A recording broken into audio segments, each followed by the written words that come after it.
विद्यार्थियों, आज मैं आपको संस्कृत ज्ञान सागर पुस्तिका का पाठ 7 सर्वनाम परिचय से परिचित कराना चाहूंगी, जिसमें बताया गया है कि संज्ञा के स्थान पर प्रयुक्त होने वाले शब्दों को सर्वनाम कहते हैं। जैसे राम पढ़ता है। इस वाक्य में राम एक संज्ञा है। इसके स्थान पर वह शब्द का प्रयोग बोलने या लिखने में किया जाता है। हमेशा प्रयोग में आने वाले संस्कृत के कुछ सर्वनाम शब्द इस प्रकार हैं।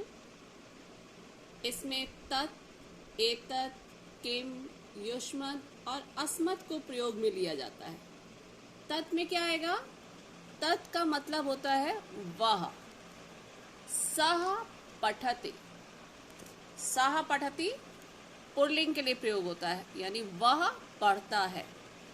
सा लिखति, वह लिखती है।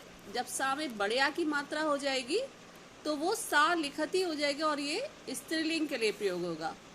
तो हस्तः, तो मतलब वे दो हंस रहे हैं या वे दो हंसते हैं। ते धावंती, ते आपका बहुवचन में आ जाएगा। ते धावंती मीन्स वे सब दौड़ते हैं।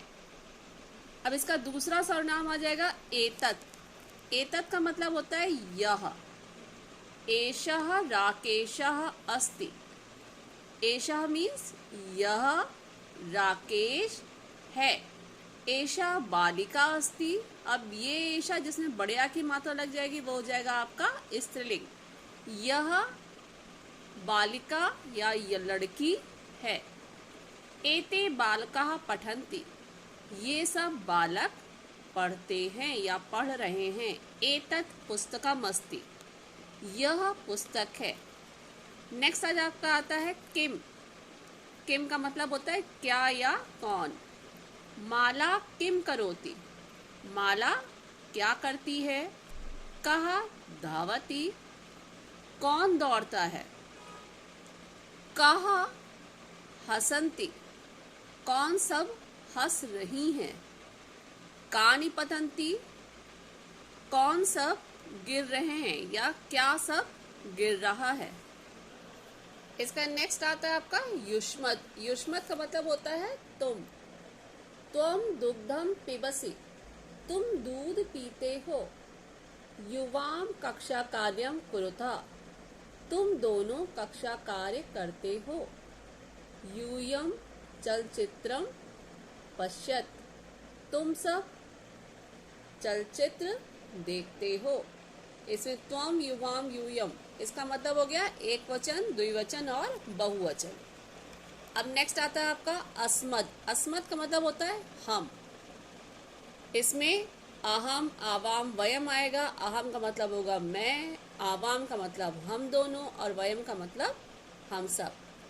अहम नृत्यामि, मैं नृत्य कर रही हूँ या मैं नृत्य करती हूँ। आवाम नमावा, हम दोनों नमस्कार करते हैं। वयम गृहम गच्छामा, हम सब घर जाते हैं। इसमें कुछ ध्यान देने योग्य बातें हैं कि कुछ सर्वनाम शब्दों के प्रयोग आपने देखे, उपर्युक्त सर्वनाम के रूप नीचे दिए जा रहे हैं। सर्वनामों के रूप तीनों लिंगों व तीनों वचनों में कर्ता कारक से लेकर अधिकरण कारक तक 7 विभक्ति में चलते हैं। युष्मत्, अस्मत् शब्दों के तीनों लिंगों के रूप एक समान होते हैं। जैसे हम सबसे पहले एतत् को देखेंगे तो एतत् में पुल्लिंग में चलेगा एषः, एतौ, एते। स्त्रीलिंग में चलेगा एषा, एते, एतः। नपुंसक लिंग में चलेगा एतत्, एते, एतानि।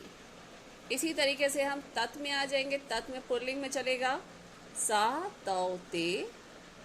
स्त्रीलिंग में चलेगा सा, ते, तः। और नपुंसक लिंग में चलेगा तत्, ते, तानि। जब हम इदम में आ जाएंगे तो इदम में क्या चलेगा? अयम, इमौ, इमे। स्त्रीलिंग में इयम, इमे, इमः। और फिर नपुंसक लिंग में इदम, इमे, इमानि। अस्मत् के रूप होंगे अहम आवाम वयम युष्मत् त्वम युवाम यूयम किम कह कौ के स्त्रीलिंग का के कहा नपुंसकलिंग किम के कानी। इसके बाद इसका प्रथम अभ्यास कार्य आता है जिसमें कहा गया कि उचित सर्वनाम पदों का प्रयोग करते हुए रिक्त स्थानों को पूर्ण कीजिए। तो इसमें आप जैसा आपका क्रिया दी है या जैसा आपका शब्द दिया है उसके अनुसार आप लगाएंगे। तो बालका दिया तो बालका के साथ लग जाएगा तत् शब्द का सा। एषा बालिका। अब इसमें किम के साथ हसंती दिया हुआ है तो इसमें के भी आ जाएगा और काहा भी आ जाएगा, स्त्रीलिंग भी आ जाएगा और पुल्लिंग भी आ जाएगा। फिर अहम पठामी त्वम खेलसी वयम देशम रक्षामा। नेक्स्ट आपका दिया है कि उचित मिलान कीजिए। अब इसमें उचित मिलान में आप कभी भी लाइन ड्रॉ करके नहीं लिखिएगा, इस हमेशा जो है सही उत्तर उसके सामने लिखिएगा। जैसे एषः बालकः किम एतत् या एतत् किम भी हो सकता है। यूयम क्रीडत एतानि फलानि आवाम हसावा तः हसंती। इसका तीसरा अभ्यास कार्य है कि उचित सर्वनाम के रूपों से रिक्त स्थानों की पूर्ति कीजिए। सा तौ ते त्वम युवाम यूयम किम के कानी एषा एतौ एते अहम आवाम वयम एषा एते एतानि। चौथा अभ्यास कार्य है कि नीचे लिखे वाक्यों को शुद्ध कीजिए। मतलब जैसी आपका क्रिया है तो वैसे ही आपका कर्ता होना चाहिए, जैसा कर्ता होगा तो वैसे ही आपकी क्रिया होनी चाहिए। जैसे अहम पठामी यूयम लिखत सा लिखति तानि पतंती किम विकसति। धन्यवाद। आप भी मेरा वीडियो कहाँ से देख रहे हैं अगर आप ये कमेंट में लिखेंगे तो मुझे बहुत ही खुशी होगी। और इस चैनल को सब्सक्राइब करना ना भूलें ताकि मेरे वीडियो आपके पास सुचारू रूप से पहुँचते रहें। धन्यवाद।